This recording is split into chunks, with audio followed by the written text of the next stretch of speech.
दोस्तों पेट गुरु पर मैंने कहा था कि एग्जोटिक पेट्स आपको देखने को अब मिलेंगे। जिस प्राइस में छोटी सी नैनो आप ख़रीद सकते हैं उस प्राइस में ये मकाओ आपको देखने को मिल रहा है। तो दोस्तों चैनल पे पहली बार है तो सब्सक्राइब बटन दबाकर घंटी में ऑल ऑप्शन दबा दीजिए। आप देख रहे हैं blue and gold macaw with DNA और ये अवेलेबल है Al Sughra fish and aquarium, one of the best और one of the biggest pet shop in Gujarat. यहाँ पर दोस्तों ब्लू एंड गोल्ड मकाओ आते ही रहते हैं हैंड टेम, तो आप इनको कांटेक्ट कर सकते हैं अगर आपकी रिक्वायरमेंट रहती है। तो लास्ट टाइम इनके पास दोस्तों हैंड टेम में ब्लू एंड गोल्ड मकाओ का पूरा जोड़ा आया था जो मेरे सामने ही दाना एक्सचेंज कर रहा था। अब दोस्तों ब्लू एंड गोल्ड मकाओ जो है साउथ अमेरिका की ब्रीड है और ये धीरे धीरे पॉपुलर हो रहे हैं और इनकी प्राइस भी जो पहले हुआ करती थी काफ़ी, अब वो प्राइस धीरे धीरे ड्रॉप हो रही है क्योंकि इनकी कैपेटिव कंडीशन में ब्रीडिंग भी इंडिया में स्टार्ट हो चुकी है। और ये दोस्तों इन लोकल ब्रीड है, मतलब कि इंडिया में ब्रीड कराई हुई ब्रीड है। ठीक है, तो इंडिया में ब्रीड कराई हुई ब्रीड ही खरीदिए।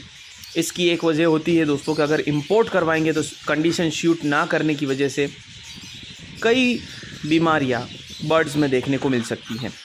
तो अगर आपको चाहिए तो हैंडटेम बर्ड्स बेस्ट रहेगा। आप उसके साथ हैंडटेम बर्ड्स का दोस्तों ये फ़ायदा है कि 2 से 3 साल 4 साल तक आप उसको एज अ पेट रख सकते हैं घर में ओपन। ठीक है, अगर आपके पास अच्छा बड़ा सा महल घर है और या अच्छा 3 BHK अपार्टमेंट है तो भी इसमें ये आराम से रह लेते हैं।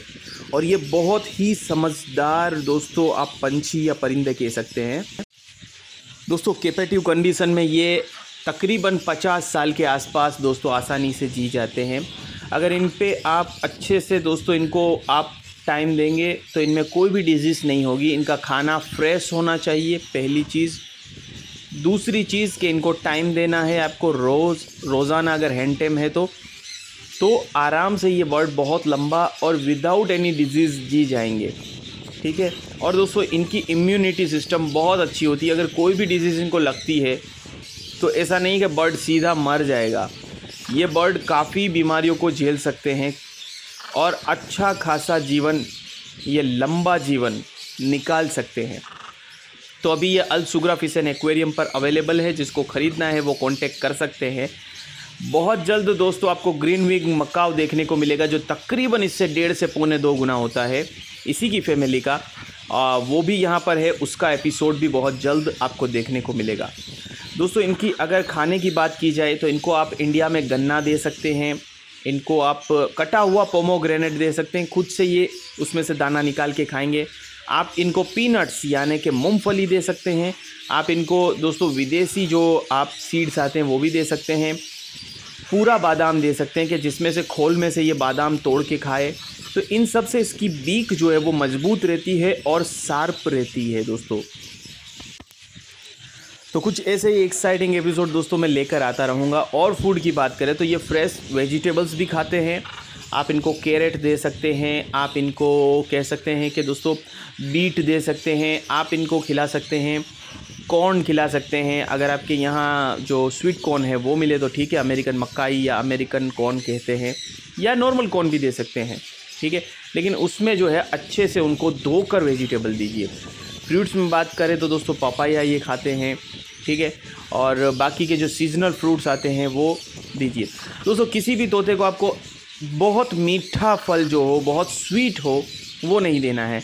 कुछ अपने बर्ड्स को दोस्तों मैंने देखा है कि घर में रखते हैं तो वो उनको चॉकलेट्स खिलाते हैं। चॉकलेट्स बिल्कुल भी नहीं देना है, इनको बहुत हानिकारक है। बहुत मीठा फल भी इनको नहीं देना है जो बहुत स्वीट हो। ठीक है, खट मीठा है ठीक है, तो वैसे फ्रूट्स इनके लिए सही रहते हैं। पाम भी मंगवा के दीजिए, पाम नट्स इनके लिए रोज़ाना 1 नट्स तो आप इनको ज़रूर दीजिए, रोज़ाना 1 से 2 नट्स आप इनको दीजिए। तो इनके रखने की बात की जाए तो दोस्तों ये सब फूड्स आपको इनको खिलाना है।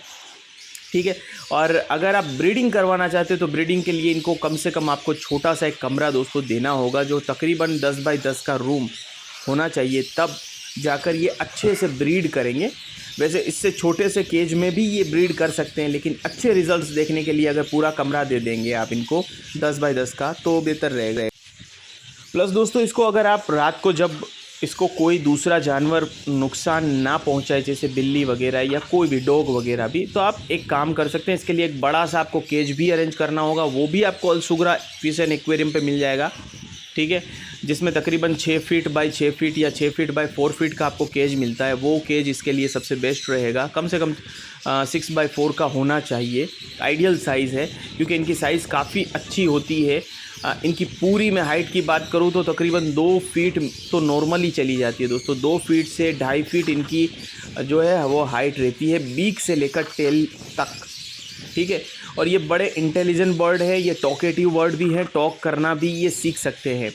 और इनका वज़न भी दोस्तों अच्छा खासा होने लगता है, 3 से 4 किलो के आसपास, 5 किलो के आसपास भी कई कंडीशन में देखा गया है।